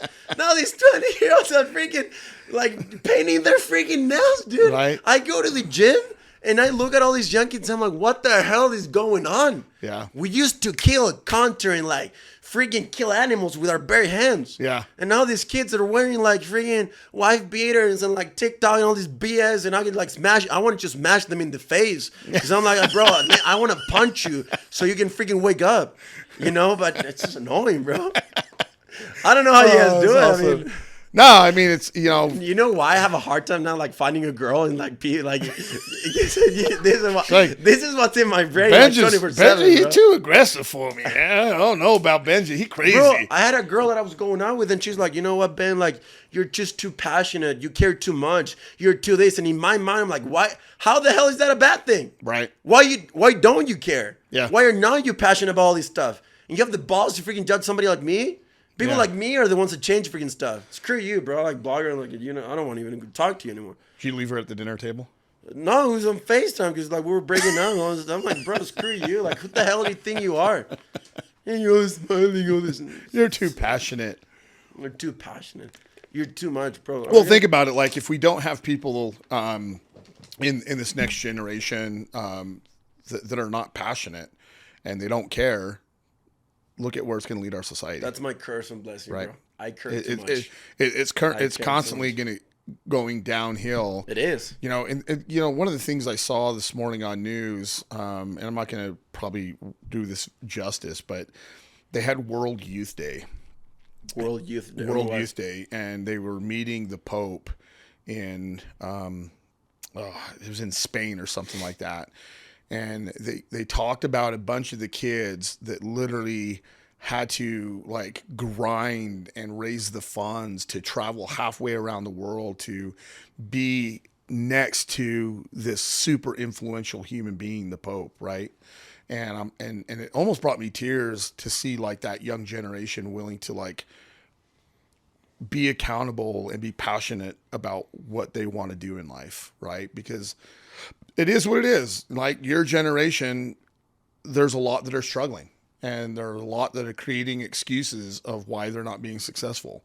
And all this, you know, everyone wants to be a TikTok sensation. Like, we are literally setting up the next generation for failure. Yeah. 100%. Right? How many professions do you see out there that you're a TikTok sensation? Or, are there a few? Yeah, absolutely. I've worked with several of them, right? But again, the reality is that's not a reality. Not everyone's going to be a TikTok sensation. Not everyone's going to be an influential Instagram person or whatever they want to call it, right? So what can you do in your life to achieve that success that you want to have in life? And stop making excuses. He's all fired up. Are you asking me? No, I'm just I'm just in general. It's, Dude, I mean, just thinking about it, I got chills when you were talking about, like, is this true? yeah, Like, there's a huge problem out there, and these young kids or people are like, oh, I don't have a purpose. I'm like, bro, look around you, man. yeah, Look at what's going on with the world. There's enough purpose out there. Like, there's something that I've always wanted in life. I've always wanted to matter. Yeah. One of the reasons why I almost made a dumb decision in 2017 is because I thought I didn't matter. Mm-hmm. And one of the things God made me feel in myself is that he's like, Ben, you matter, bro. Yeah. And now I look around and all these kids struggling. I'm like, dude, there's so much purpose out there for you guys to do. You can matter right now. Absolutely. Your influence matters. Yeah. Who you are matters right now. Right. Building a great life matters. Yeah. You can show people what's possible, and you can create a purpose for yourself. And I mean, even though you guys see me angry and stuff, but it truly comes from a place of love. Because well, I know you well enough. Yeah, but if probably they think I'm just That's like, right. Ben is just being a dig or something. Yeah. But it literally comes from a place of, I want you guys to win. Yeah. The biggest thing of how I express my love is like, I want to help you win. Yeah. Like, I'm not going to be like, yeah, I'll hug you and like all this stuff and be like all nice, whatever. But like, if I truly love somebody, I'm going to expect a lot of them. Yeah. I'm going to give you the tools of what it takes to win. I'm going to show you what's possible in your life. Because if I don't want you to win, that's not true love, bro. Right. Like all these pretending, like all these fake love out there, like, oh, you're worth it. You're this. It's okay to be. It's not okay, bro. If you're fat, it's not okay to be fat. Right. If you're unhealthy, it's not okay to be unhealthy. If you're a piece of crap, it's not okay to be a piece of crap. Yeah. If you have nothing going on in your life, that's not okay. Right. And because I love you, I'm going to tell you the truth. Yeah. Yeah. And people don't have the balls to do that anymore. Even parents, friends. If you got people in your life that are not telling you the truth, don't change your environment. Yeah. I've actually had clients that I was going to coach that I straight up told them from the get-go, listen, if this is who you are, I am not the guy for you. I'm not going to sugarcoat anything for you. If you're screwing up, I'm going to tell you you're screwing up. If you're not being accountable, I'm going to tell you you're being accountable. And I can't tell you how many people literally turned around and walked out. Because they don't want someone to tell them to be accountable. People want friends for a happy hour, right, to have fun. And all hey, you're doing a great job. Yeah. No, you're not. You're not doing a great job. Oh, tell me I look pretty. Bro, if you're not pretty, I'm not going to tell you you look pretty, bro. Right? Like, I'm not going to happen. Oh, my gosh. Right? It's just, what are you really trying to do? At the end of the day, at the foundation of who you are, minus society, what is it you want to accomplish in life? And that's how you create an opportunity to matter in life and society. What is it that you want to do? Yeah. Right? And great. If you want to be a TikTok sensation, then at least put a good message out there. And then be a TikTok sensation, right? Then go out there and do it. Yeah. Right? And people always they half-ass a lot of stuff with the expectation of creating a lot of success. It's never going to happen. Right? And I always tell people, I said, even the person who wins the lottery actually had to grind and commit to something multiple times because they didn't buy one lottery ticket. They didn't just travel around the corner. Here in Utah, they had to travel to Arizona or, Idaho, or they had to travel to... You can't buy the lottery thing here? No. Really? No. Nope. Why? Because the state doesn't allow gambling. It's kind of like gambling. Yeah. You have casinos here in Utah? Nope. You don't? Mm-mm. Right? So the point is, even the person who won the lottery had to have a level of commitment and clarity on what they were trying to do. I'm going to win. If you talk to anybody who is involved with the lottery stuff and ask them, every single one of them believes that they're going to win the lottery. Yeah. They believe they're going to win the lottery. That's the point. Now, we all know that their chances of winning the lottery are very slim, but they believe it. And then they also take actions to achieve what they believe, right? So they're driving to Idaho. They're driving to Nevada. They're taking the money that they earned at work and investing it into this crazy idea of being a frickin' lottery winner, right? But where do they run into the problem? The ones who do win the lottery.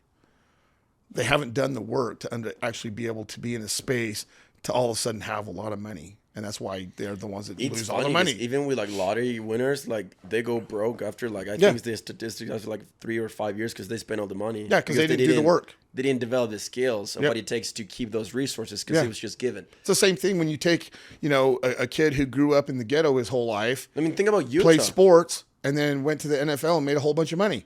The number one job, if you will, in America, well, actually in the world, the number one profession in the world that goes from being rich to completely broke the fastest is NFL football player. Dude, I saw a video that it said that 80% of NFL players, I think it's after 5 years, they're bankrupt. Completely bankrupt. Yeah. Yeah. Right? And why is that? It's because you've taken a kid who's never had the tools, resources, experiences, and education, and you're putting him into a grown man's world, right? And they go, how do I manage millions of dollars when yesterday I was barely able to get top ramen? I mean, there's no foundation. Yeah. That's the thing. And I think something that I love about the show and the conversations that we've had in our vision with everything that we're doing at Stanford with Ben is helping people have a strong foundation. Yeah. So when money comes, when opportunities come, you know how to take them because you know where you want to go in life.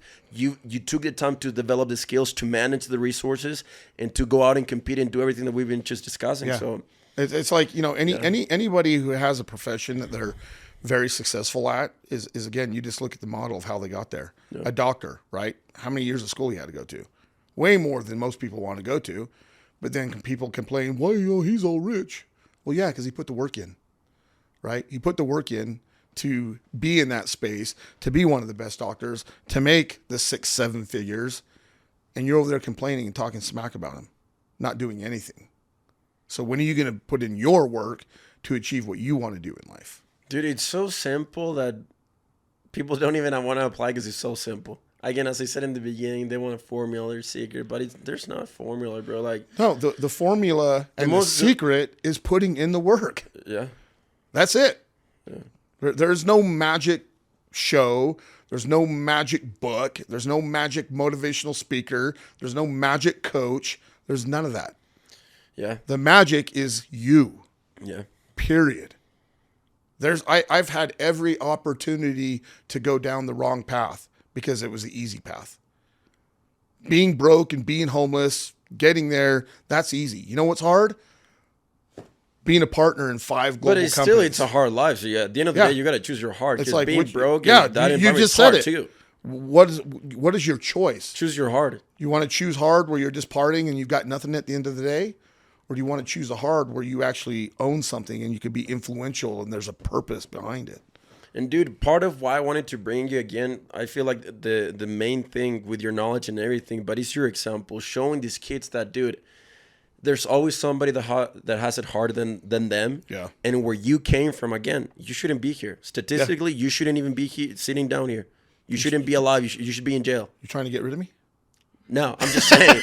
I'm just saying for these young kids, because when you have an excuse or something, I want you to think about, because like you've been able to build something amazing, and dude, I'm excited to see where you're going in life. Like you're gonna get married and all this stuff. Well, we're retiring in next 2 years, so people are retiring. What the hell are you gonna do if you retire, bro? You well, can't, like, I mean, just stop it is what it is. We talk again. I've created what I'm currently doing 100% by design, and when you do that, okay, but what does retire mean to you? It's like, what are you gonna do? I feel like you're like in peak performance when you're helping people, building stuff, being like, what are you gonna do? Yeah, so I'm retiring from the tech world, the business world. Okay, basically. And what are you planning to do after that? So I will just continue to do the coaching. So two of my other companies obviously are global They have a global impact, so we do high-level coaching and consulting. Okay, so you're still doing. So I'll okay. do stuff. I'm not gonna. There is absolutely no way I could do People nothing. like you, bro. You cannot There's do no anything, way, right? You would like Yeah. freaking It's not a good place. Yeah, to be. we've already drawn this all out. Like, I mean, we're like you just said, you're crystal clear on what you're doing from here until the end. We're crystal clear what we're doing from now until 2 years from now and 20 years from now, what have you. And so, as we step away from the technology companies, we'll utilize the excessive amount of benefits that we're going to get from that to help other people. Like investing in 20U, for example. 20U. Yeah. And it's funny because I already have like my mental list of things that I'm going to come back to and say, you know what? I love that. Let's help it. Let's figure out how to grow. You can right? totally change the world together for sure. And from that, we're just going to fulfill our own bucket lists of traveling and helping others and just doing whatever we want. At the end of the day, we're going to just basically do whatever we want. It's beautiful. And wake up, on the beach, or wake up in Europe, or whatever it is that we want to do. But I'm not retiring from service. I guess that's... You can't. No. Yeah. That's who you are. Because being of service has generated so many opportunities for us. Yeah.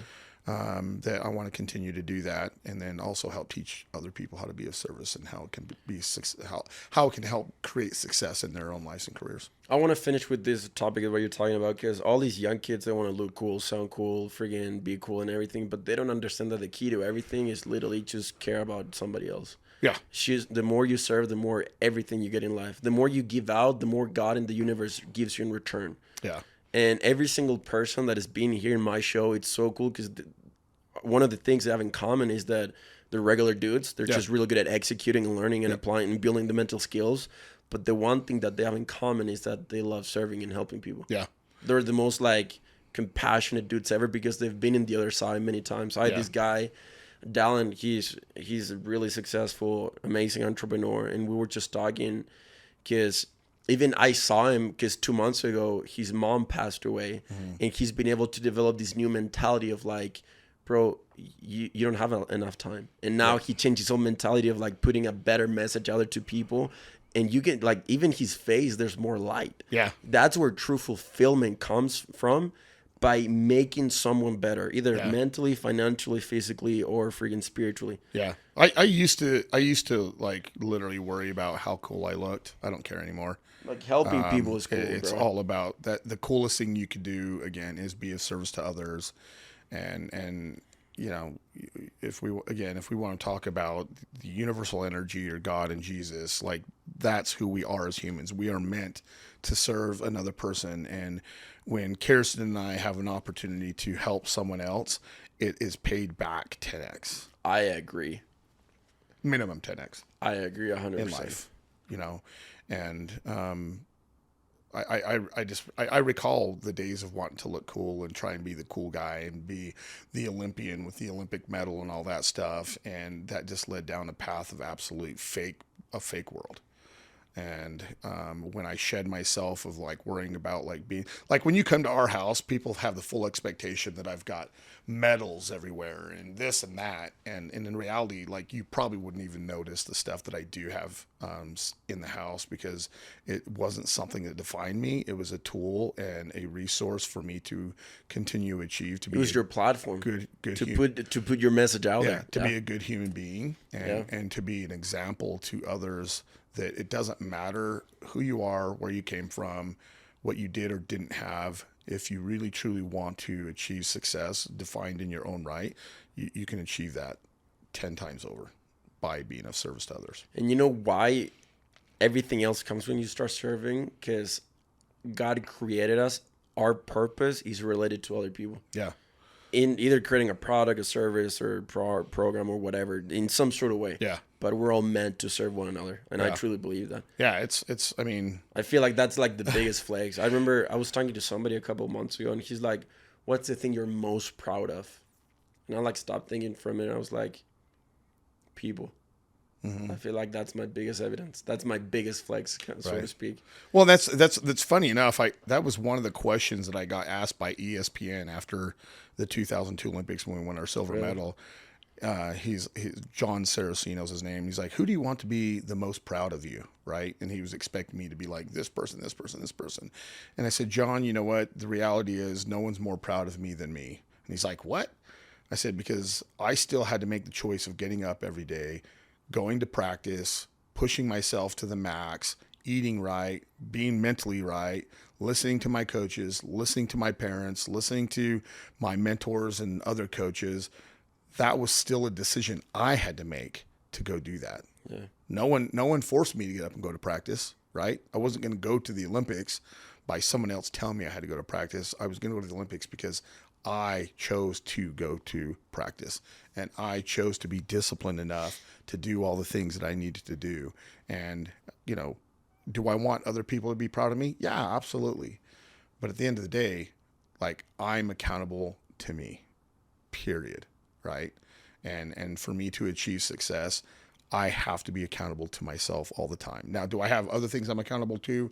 You know, my fiance, in 23 days, my wife, at that level, you have kids, a lot of things. You know, it's not But at the end of the day, I still have to choose to wake up and put all that stuff into action. Yeah. And same thing with everyone out there, right? Is figuring out what is it that you want to do in life? What is your purpose, defined by yourself, not by everyone else in society, right? You can take ideas from every other people, but at the end of the day, you still have to figure out like, what is it that you really want to do in life? If it's, you know, if you want to party right now, hey, whatever, knock yourself out. Be the best partier. Be the best damn party you could possibly be. But like, what is the long term with the end in mind? What is it that you want to do? And at least start putting some practices or those building blocks for the foundation for you to achieve that. And then, you know, I always tell people, wake up every day like a maniac. People are like, what do you mean wake up like a maniac? A maniac is one of the most committed people on the planet, right? They're super committed to their crazy, chaotic stuff. So do that same thing. Dude, that thing is like falling. It wants to talk. I don't know. You know, but get up every day and live like a maniac and just be fully committed. You know, you hear me talk a lot about architecture of life, and I just want to invite you guys to really understand that you cannot build a successful life architecture within the walls of the old ones that never worked. So say that again. You cannot build a successful life of architecture within the walls of the old architecture that just never worked or isn't working. So what is your current architecture of life? Get rid of freaking everything and start building this stuff. Yeah. What does your current architecture of life look like? The people, the places, the things, the practices, and is that conducive to what it is that you want to achieve in life? If you want to be a CEO of a $1 billion company and you're over there partying your tail off all the time, doesn't go hand in hand. Yeah. Right. If you want to be the best teacher in the world and you're off doing stupid stuff, it just doesn't go hand in hand. Right. Yeah. It should be crystal clear.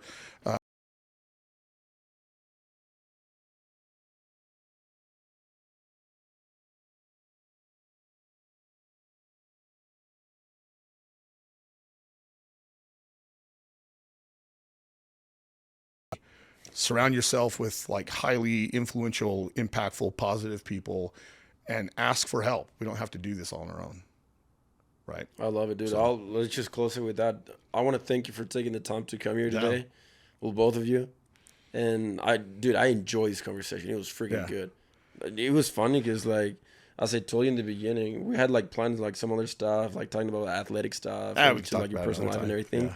But I just love the route he went. Because he was natural and flows so well, and I feel like that's what we needed to talk about. Yeah. Because there's going to be somebody there that's going to listen to this, and he's like exactly what they needed. Yeah. So I really, really appreciate you, brother. And, you know, if people want to reach out to me, they can, you know, go to my website, theolympianspeaks.com. I'm all we're gonna put your Instagram and all your contact information so people can see it. So I'm an open book, and funny enough, I actually had to realize this a little while ago. Just because I coach and consult doesn't mean I'm not a human being. So conversations are free. Like, well, every DM that you send to Bale is like what, like 500 a minute or something. So if you yeah. DM him, he's gonna send you a Stripe link so you guys can pay for it. Oh, Kirsten might agree to that, but no. Yeah, no. Again, at the foundation of who I am, I'm a human being, and I'm meant to serve. So That's awesome. Conversations are free. No, thanks, brother. Yep. All right, guys. Love you guys, and stay tuned for more. Yeah, it's Stanford with Ben. See you guys later.